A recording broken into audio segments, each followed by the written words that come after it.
the inner child work is one of the most integral parts of the healing process. It is consistently communicating to you through emotions, and often missed out when trying to enhance your life and make yourself feel back in alignment with your true nature, which is high vibing and feeling alive and excited. So I am going to do a very direct deep dive into what the inner child is and why it's so imperative for any lasting change, emotionally, mentally, physically, spiritually, and how you go about doing that, because there is a process. It's not a quick fix. You can't take a tablet and suddenly it's all gone, because it's an accumulation, which I will dive into in a minute. But before we start, as you start joining this live, even if you're on replay, to give me a hashtag replay. If you're not on replay, just hi, and let me know where you're from, and maybe even, well, just where you're from and a hi will do, or even an emoji, but just to let me know that either you're here watching on replay, hello Eleanor, or you're here watching it live with me now. And as we go through this live tonight, I've got some really exciting things to share, but the most important thing about this particular training that I'm doing is, in my experience with my clients who are potentially suffering with mental health issues, they've maybe had they've started to create distraction behaviours. I know that's what I used to do. So one of my things was I'd get so busy because I didn't or couldn't or believed I couldn't spend any moments on my own with my own head. So I'd get really busy. I'd also drink to try and numb my feelings. And I do lots of different things. I mean, mobile phones weren't really around. They'd only just come out, so the scrolling wasn't a thing back then, but I'm sure I would have been a scroller for sure, because I have to watch that now and I'm in a really good place in my life. So we create distraction behaviours. That's human nature to do that, to not have to face and deal with how we're really feeling. And honestly, we don't do it because we're stupid. We do it because when something doesn't feel good, we don't want to just rest in it and just hang out in that place. It's not, part of being human is for us to move from pain to pleasure at whatever cost. That is part of our DNA, part of who we are. So we create distraction behaviours, and then they become habits, and sometimes they become self-sabotaging to the point they start to affect our lives. So we go to bed too late because we're binge watching TV, and that means now we either don't sleep properly or we have to get up for work the next day, but we feel groggy.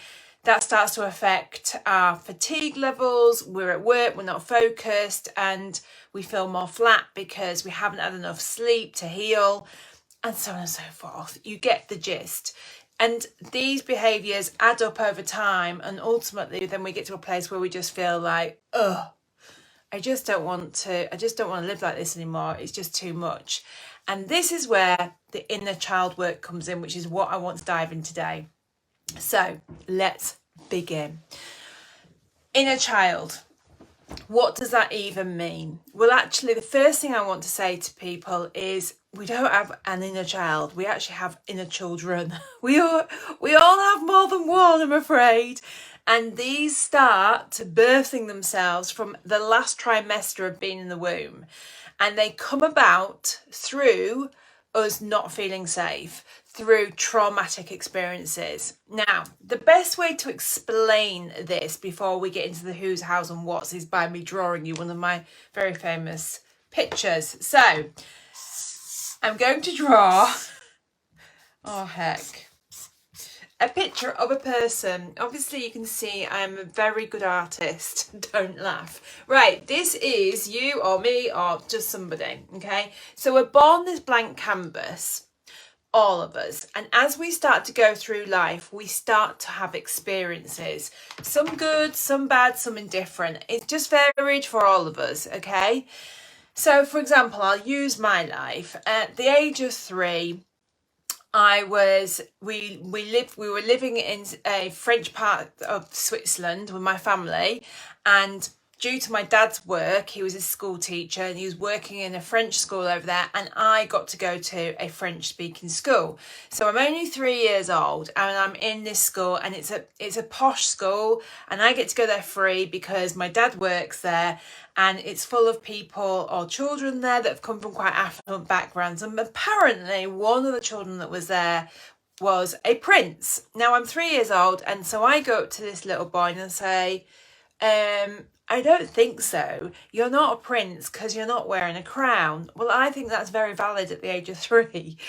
And proceed to go and push him over because I'm just so irritated that somebody could dare to call themselves a prince and not wear a crown. Now, in that moment, I got reprimanded by the school, but I also then got highly reprimanded by my dad later on that evening for the embarrassment that it caused him being one of the teachers there. My little memory of that is, oh my gosh, I've done something really bad. I must be a bad person. There's something really wrong with me. And instantly I started to experience a feeling of shame. Now I'm 3 years old. I'm not processing it like that now. This is me looking back on reflection. I'm 3 years old. I'm experiencing this shame. And so I do something. I do something very quickly without realising, and it's called fragmentation. Here comes picture number 2. Right, what is this? Now, my story might be different to yours, but we've all had traumatic experiences from being young. It could be a fallout with a best friend at school. It could be being told off by a school teacher. It could be a relationship breakdown by your parents. It could be witnessing physical fights. It could be an illness. The list goes on. But when we experience something that is traumatic, in order to muddle through and survive, we do this thing called fragmentation. So this was me. I'm 3 years old. I've just been scolded for pushing this boy over at playgroup because I didn't believe what he was saying. I instantly experienced a feeling of shame. However, I also instantly experienced that I mustn't be this person because my dad's really angry with me and it's not good, and so I need to do something with it. So I take the emotion of shame, and it's called a split in your consciousness. And what actually happens is you take the emotion and put it somewhere. So I took the emotion of shame. I did not want to feel that emotion. I didn't want to ever be reminded of it again because I've just been scolded so badly by my school teacher and now my dad. I need to now do something with this feeling. And so the best thing that we do as a human being is we put it somewhere that we're not aware of it. And the best place to put something that we're not aware of is to hide it in our unconscious mind. So we take that emotion, hi Julia, and we hide it in what we call the unconscious mind. So that's the part of our mind that we're not aware of. And this part of our mind actually makes up 95% of who we are. It's where our emotions live. It's where our habits live, our perceptions live. It's where basically it's like a whole diarized like life story of who we are, all put into one part of our mind, which is called the unconscious mind. So it's the part of us we're not aware of, but it absolutely exists and it filters our entire life. So back to me being 3 years old. I'm in this Swiss play group and I've just been told off by my teacher and now my dad. I've experienced this feeling of shame. I didn't like it. And so what I then did is I wasn't aware of doing this at 3. I then fragmented it by putting the feeling into my unconscious mind. And then what I did, and which is what we do, is I then created a behavior to compensate that experience. So what I learned very quickly in that moment was it's not safe to behave how I did and therefore I must do something different in order to get back the admiration and the love and acceptance of these people who are very prominent in my life at that time. So I'm 3 years old, and you look up to your parents and you look up to your school teachers like they're gods. So I learned then at that point that I must keep my mouth shut, not express what I'm really feeling, because it's not a good thing to do. And so instead, I then start to go quiet around things rather than expressing how I'm feeling. So I suppress my feelings. I learned to suppress very early on that it's not cool and it's not good to show how I'm really feeling, because I'm going to get into trouble. And so now when anything comes up, I now automatically, already by the age of 3, instantly go, oh, I better not say that because I might get told off. And I push it down, because the last thing I want is to be told off. And so we call this fragmentation. And what this does, back to drawing number 1, is it births an inner child. So I like to say that the inner child, and my pen's now running out, let me find another one. The inner child is basically, the inner child, if you imagine we're carrying these rucksacks on our hands, are hidden in these bags. So that was my first one. Probably I might have had one before that, but just the first one that I can remember is an inner child of shame has now been hidden in this bag in my unconscious mind, where I don't have to deal with it anymore because I've hidden it away. But it's still there. It's still there. But I don't need to deal with it because it's hidden away. And I'm 3 years old and I'm going to get on with my life. So that's what I do.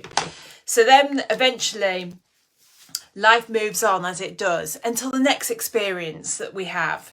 For me, my next experience was my birthday party came along, and I'm having a party. Again, I'm very young. I'm 3 years old, and I'm having the whale of time with my little friends and my little jam sandwiches, and suddenly the party's suddenly stopped. Why has it stopped? I'm 3 years old. I can't comprehend why. And the next thing I'm told, I've got a brand new baby sister. Now, that was exciting on one hand and devastating on the other, because suddenly my joy, my full attention to these 2 human beings has now been divided. This new thing has arrived and they're not as interested in me. Now, of course, they still loved me and blah, blah, blah, blah, but I'm 3 years old and I'm filtering it through my little experience. And for me, I'm feeling rejected. And so suddenly a new inner child is born. So now I've got 2 inner children. I've got rejection and shame. And I'm only 3. Now this is what I'm going to tell you about your inner children. Is the majority of them are birthed between the age of 0 and 7. And there's a reason for that. Because our brain waves are in a completely different place to where they are as an adult. So up between 2 and 7, roughly, they're in what's called a theta state, which is known as like the hypnotic state. So it's like, it is hypnotic for a reason.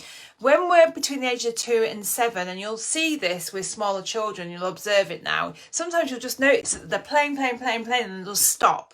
And they'll just be staring and watching whatever's going on. And what they're actually doing is they're downloading how to be. So they're observing and downloading. And this is why it's called, and this is why it's got these aspects of being hypnotic. Because we're literally not having to think about it. We don't have to work it out. We just observe at that age. And because our brainwaves are in that state, we download how to be. Now, don't get me wrong, a lot of it's all right, it's totally fine, but some of it is questionable, what we've downloaded.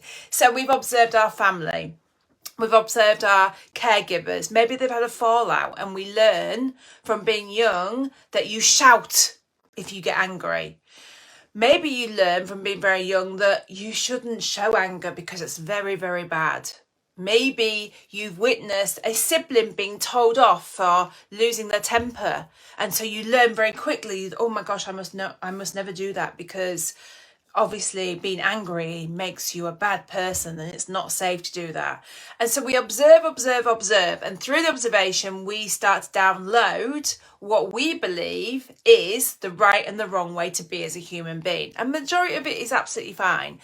But of course, some of it that we download is not fine. It's our families or our parents or caregivers own stuff that we've downloaded and believe that that's how it's got to be.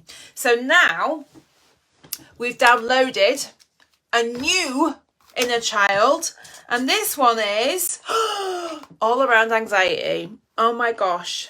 So this one is, I noticed when I was little that every time that my mum knew that my brother was going out to play, she would start to have an anxiety attack. So I learnt that going outdoors meant you could be in danger and that it will trigger a sense of anxiety. So now I've got three inner children around anxiety, shame, and also around being judged. And I'm not even 7 years old. So you see how it goes, right? Now, I don't want you to get stressed out and think, oh my God, how the hell am I going to cope then in life? I've got all these inner children with all these problems going on. Don't worry. What you need to understand is that trauma is a natural part and an important part of being human, and trauma is wide and it's varied. Trauma, I think we tend to have the belief that trauma means that, you know, there's been some sort of sexual abuse, or that like that our parents have split up, or you've been witness to a lot of physical harm. Yes, unfortunately, some people do experience that, but trauma can also be that you've just been falling out with your best friend many times at school, and it's got to the point where you weren't chosen for the netball team, and that was traumatic because you felt rejected, right? So you've got to start to see trauma as not being the enemy. It's a part of being human, and that's okay when we know how to counteract that. Okay, so where are we at? So with this child, we're growing up and we're starting to create these inner children. Now, these inner children basically have needs, but we don't know how to read that. So we start muddling through, and suddenly we grow up and we become an adult. As we become an adult, there's certain things that we have also learned along the way. Most commonly, society has taught us that being an adult means we must be very serious. We must be very, very, very hardworking. We must be consistently on top of our lives. We must be doing well. We learn that we must really, really, think about things and make things very, very kind of important. Look, and sometimes that is true, but the problem is that then what happens is adults become serious all the time, and they actually forget who that innocent inner aspect of ourselves is, and the joy starts to be rinsed out of us and life starts to become hard. Why? Because what we then start to experience is our inner children within us start knocking on the door, wanting their needs met, and it starts to be presented to us through negative, intense, heavy emotions. What do? We start to freak out. And the fastest way to deal with those intense, heavy emotions is to create some sort of distraction that's going to make sure that we don't have to feel or deal or face these feelings. So very quickly, we start to create habits. So for me, it was drink, then it was getting busy, as I said before. And, some very common ones are, so addiction, drink, drugs, recreational, prescription drugs is a massive one right now. Also, food is a big one. So eating maybe too much, but then in another case is just eating the wrong things. Also, scrolling on the phone is a huge distraction. Working too hard, massive distraction. Going to the gym too much, believe it or not. Watching too much TV. It's basically doing too much of anything in extreme is now become this distraction to the way we actually feel it inside of us, right? And so now we're starting to deal with thinking that we've got, problems. So we'll be like, I just need to sort out my eating and then I'll be all right. I just need to sort out my drinking and then I'll be all right. And suddenly the focus becomes the actual behavior that we've created to be able to distract ourselves from the way that we actually feel. And now we believe that that is the actual problem. Well, I'm here to tell you that's not the problem. I'm here to tell you 100% you don't have an eating problem, you don't have a drinking problem, you don't have a drug problem, they're not the problem. They've become a distraction, but they're not the problem. The problem was always the fact that we have this unresolved, unprocessed, past traumatic stress that's stuck in our unconscious mind that's now become these inner children. That has always been the reason that has driven us to behave the way that we do. And the only reason we behave the way we do is because on a very basic, primal level, we are here to survive life. And if we feel unsafe at any point of our journey in life, especially as a small child, we will do whatever it takes, trust me, to be able to survive that. That does not make us bad people. That makes us human. And that's really important to know.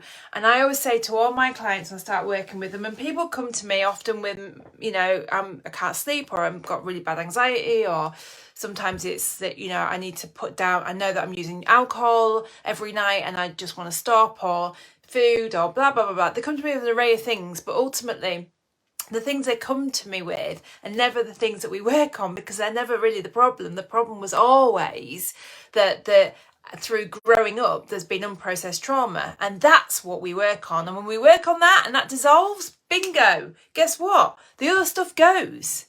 This is not rocket science. It's not difficult. In fact, it's quite simple. It's just that it's the process in which it's delivered is not what you're used to, and therefore it can feel uncomfortable, because we're creatures of habit.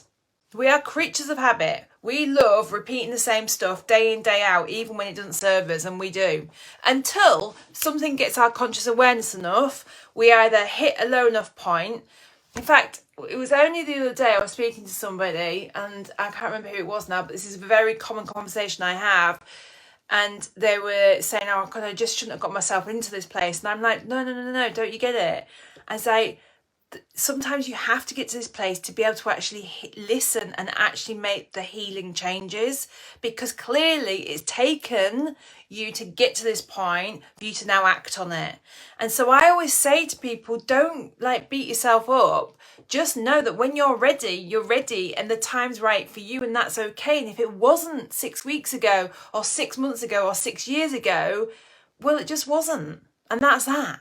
But it is now, and there's only now that you can make any changes. So don't ever beat yourself up about where you're at and where you believe you've got to. Just know that there's only this moment now that action can be taken anyway. So, inner child. So we started to create these inner children through experiences as we grow up. The majority of them are birthed between the ages of 0 and 7. But of course we still collect them as we go on. But the majority of it because of the brainwaves. At the age of 7 they go from theta to beta, which is how we are as an adult. The beta brainwaves is basically now we don't download through observation. As a small child we're constantly downloading programs through just observation. Now as an adult the only way to change the brainwaves is through repetition, and that's it. Which is why learning things is so much harder as an adult, because our brainwaves have changed. That's why under the age of 7 you can give a child 10 different languages and they'll pick it up, because they're just observing and downloading. As an adult, repetition, I'm afraid, is the only way forward. So the inner child, we start making these inner children, we start going through life, and then suddenly the inner child starts trying to communicate with us, and the way that it communicates with us is through emotion. We feel the emotion, we don't know what it is, it doesn't feel good, and so we try to shove it back down again. We try to stuff it back down again, or we try and distract ourselves. This does not make you a bad person, it makes you human. Right, let me tell you this. Before I share with you how we heal the inner child and what we do next, I want you to really, I want to share with you about how we go about speaking to ourselves from the inside out. Now, one of my big things in my journey when I started, well, it'd be 17 years ago now, when I hit my all-time low and was, an emotional car crash and drinking and couldn't sleep and anxiety and panic attacks and all that jazz. My inner critic was my nemesis. That was the thing that I feel that was the most toxic part of the journey. One, because I didn't know at that point that my thoughts weren't facts, and I didn't know that they were automatic like I do now. And two, so I'd listened to them and believed them. And two, I couldn't deal with the intensity of it consistently going, so it would never be quiet. Now I know that the inner critic, that voice in our heads, that is our inner child speaking. So, and also another thing that we do, so for example, I think the only way to explain this is through an example, right? Okay, you're baking a cake at home and you spend hours baking this cake, and then you take it out of the oven and you ice it and you put all the love and attention into it, and it's beautiful. You know, you're really proud of this cake. You go to move it and you drop it on the floor. Instantly some words come out of your mouth like, fuck. You know, you're such an idiot, Kirsty. What the hell? Oh my God, you're so stupid. You silly cow. Why have you done that? An instant reaction, right? Of words. Well, I want you to watch those words going forward, because those words that you actually say to yourself, whether it's in your head or out loud, are the words you are saying to that inner child. Now, let's take this one step further. Imagine that there was a child there and you actually spoke to that child like that. How do you think that child would feel? Well, obviously awful.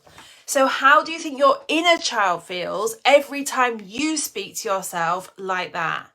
Exactly the same. It's like you're reprimanding and keeping yourself stuck in that emotional cycle. And it's very interesting because we're not born like this. No. So we learn to be like this by our own experiences generally, and not because our caregivers or our parents are bad people, but generally because our teachers, our caregivers, our friends, our family have spoken to us like this while we've been growing up. And what we're now doing is we're now mimicking and mirroring it to our own self. Because what happens is, simply, someone says something to us when we're younger, we then repeat that thought. A thought is nothing more than a neuron that fires wires together. When we fire and wire things together on repetition, we then download it and it becomes who we believe we are. So we now believe that we are an idiot, we are stupid because, I don't know, our granddad used to call us an idiot all the time. Probably because he was called an idiot all the time, you know, not because he didn't love you, not because he was trying to like break you, but because it was repetitive learnt behaviour. You then download that, and now you believe that is who you are. It's complex, isn't it? It's interesting. It's exciting and interesting because this can all be changed. It's interesting because when you become aware of it, you realise and see where you trip yourself up in life, and how you can actually stop that going forward so that you can be empowered again. And that's what's exciting about this. So we then grow up, and now we've fired and wired these neurons that we've downloaded into our unconscious mind that then we now believe is who we are. So we then filter our life through that, thinking that we are this silly Billy, this idiot, this whatever, which you're not. You're actually not. You're amazing. Believe it or not, you're incredible. But you've got this big filter now that we need to get rid of. So what are we going to do with it? Right, let me just make sure I'm not missing anything in my notes before I go on. Okay.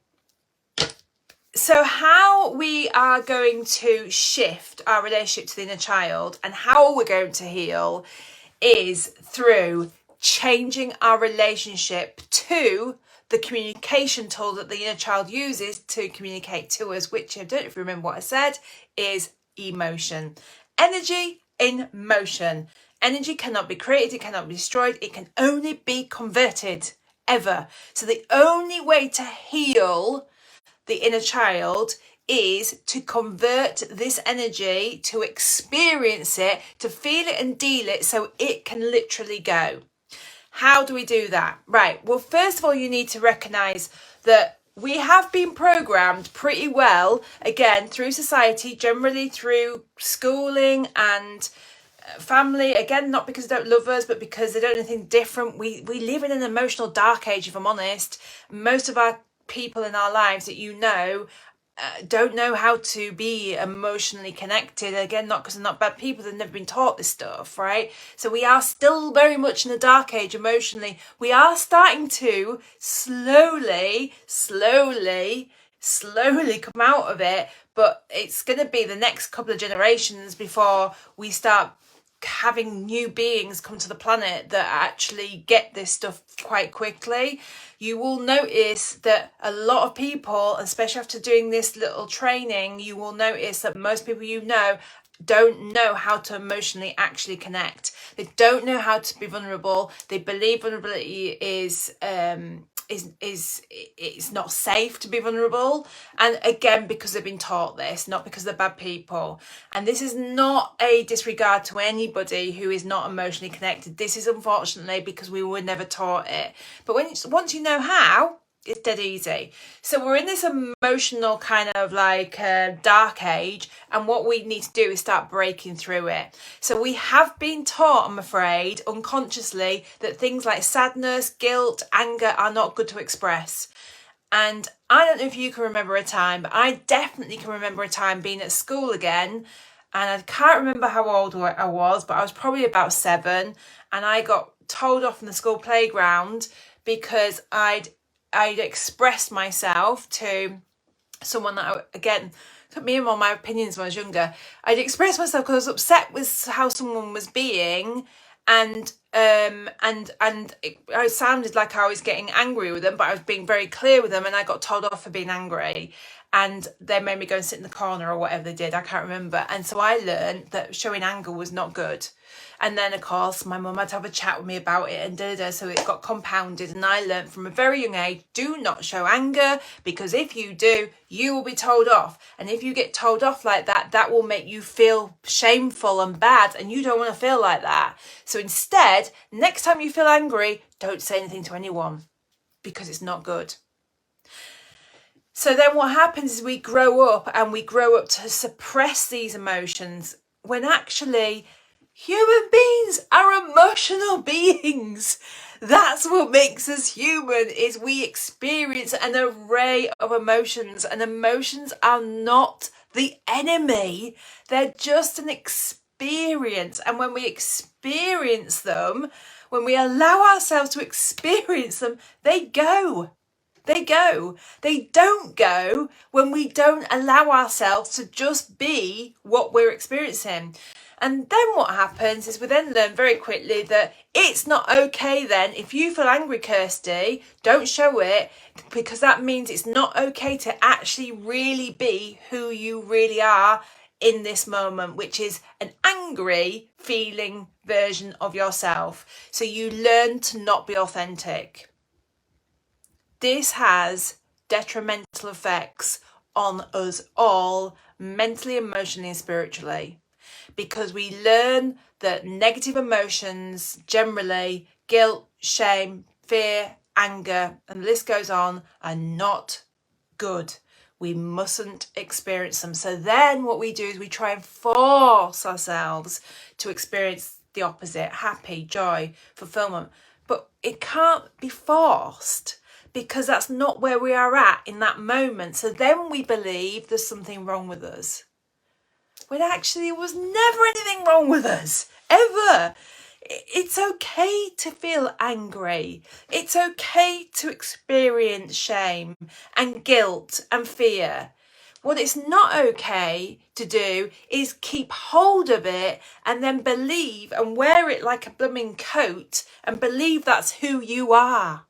Because you're not. You're not. You're just a human being that experiences emotions. I always say we're a little bit like, I don't know why I always think of this, but like a phone mast. I know it could be a bit more exotic, but anyway, I always imagine, like, you know, when you pick up your mobile and you ring somebody, and then we never really think about the process, but ultimately it sends a signal to like the mast that's closest to the phone that you're going to speak to, and then it bounces off and it goes through it. And I always imagine that's what we're like as humans, like things go through us, emotions go through us. And what we've been taught to do unconsciously is to let go of the nice emotions and to hold on to the bad ones. And when we hold on to the bad ones, it causes resistance, which then feeds mental health issues, feeds dis-ease, feeds illness. Because these things become toxic within our being if they are not freed. When all we ever needed to learn was how to let go. Now, if this is making sense to you, hi Kat, hi Julia, then give me an emoji or a high five or whatever you like. Show me that this is making sense to you. It doesn't matter if you're watching this on replay, because it's one of the most important parts of the healing journey, is that you were never broken in the first place. You have created these inner children that need their needs being met, and the only way they can have their needs being met, thumbs up from Julia, is by expressing intense emotions that we then, unfortunately, because we don't realise what's going on, we generally try and stuff back down again. When actually what we really need to do is we need to bring that emotion up to the surface and experience it so it can be freed and the inner child can be let go of. Because all your inner child ever wanted was to be loved. That was it, by you. All whatever wanted to be was loved by you. How do we fix this then, Julia's saying? Right, okay. There's a number of ways that we can do this, and one of the ways I'm going to share with you in a second. I've got two ways. One is through a deep guided meditation, which I do have in my membership site, and we handhold you through the process through the membership site, which is called Mind Freedom. And if you want any more information on that, I will pop a link after this and you can go and have a look, or just reach out and ask me a question. But also we can, and the meditation is brilliant because it's ongoing, and because we've got children and not a child in there, you are going to need to do this more than once, because we've created different aspects of ourselves. Like, we're not just one person. I know it seems like when we are one body, but we're many different aspects that makes us up. We're many different personalities, actually. And you'll see that in your own character, that there's certain things that will trigger you and certain things that won't. And it's just because we're made up of all these different inner children. So that we're different aspects. So you will have to do this more than once. So you can use the deep dive meditation and come and join the membership. Or the second way is, as I said to you before, the only way that we can free the child within is to allow ourselves to experience the unconscious negative emotion that is in our unconscious mind. So next time you feel triggered, instead of pushing that trigger away, you need to ask yourself a simple question. And this simple question literally is, how do I feel right now? And all you're going to do is then allow yourself to sit down, close your eyes, take a deep breath, and allow yourself to experience and feel the energy emotion. So the emotion, you're going to remove the label, whatever it is that you're feeling, and you're going to allow yourself to experience the energy emotion behind it. And you do this for at least 2 minutes, okay? And instantly there will be a relief, instantly. But you'll probably need to do this more than once, because this is a lifetime's worth of children that you've been creating. And in my experience, I definitely had to. But you keep doing this every time you feel a trigger. So now what happens is emotions become a gift. Emotions become the gift for you to ignite this process. Now, I know I make it really simple because it's what I do all day long and blah, blah, blah. And it's how I handhold, clients through the process and stuff. And so have a go at what I've just said, but you're probably going to need some extra support. If you want extra support, there's two ways of doing this. One is just come and join the membership where you'll get all the support you want in a group capacity. And two is just DM me and we can talk about doing the 6-week program, which is specifically designed at identifying the inner children within you and clearing the unprocessed negative emotions so that you get relief within 6 weeks. In 6 weeks, a transformation can be huge. Because when you're consistently working on a focused path, and that's where I come in, because it's not you can't do this, because you can, but the biggest hurdle that everybody has is the egoic mind, that running commentary. Because what it will do is it tries to divert you back into old ways of being, and it does that because it's habitual. So it wants to keep you doing the same things you've always done. What I'm doing is taking you out of that habitual pattern, and we're creating something new. So we are walking through the forest and we are creating a new path. You can totally do this. You can totally do it. It's not difficult. It's just different. The only thing that will slip you up from doing it is that you fall back into old ways of being. And that's where reaching out and working with a professional to help you is the best solution. And even if that's not me, okay, I'm okay with that. But you need that point of contact. I needed it. You can do this on your own, but it just takes so much longer. If you want a direct route to success, work with somebody. That's all I can say. Because not only can I give you 15 years worth of a journey in 6 weeks and get you there quicker, I can see exactly when you're going to fall off piece and bring it back on. Because the mind is tricky. It's not the enemy, but it is pessimistic by nature, and it will try and revert you. And that's the only barrier between you and healing, I promise you. And once you master that, it's dead simple. So have a go at the exercise. When we feel, we deal. When we resist, we persist. So the whole idea here is when you get triggered, you ask yourself that simple question, how do I feel? Then you sit down, you close your eyes, you take a deep breath, and you allow yourself with every cell of your body to feel the feeling, the energy and emotion behind that. You do it for 2 minutes every time, and you will see a transformation, I promise you. And if you need help, then just reach out.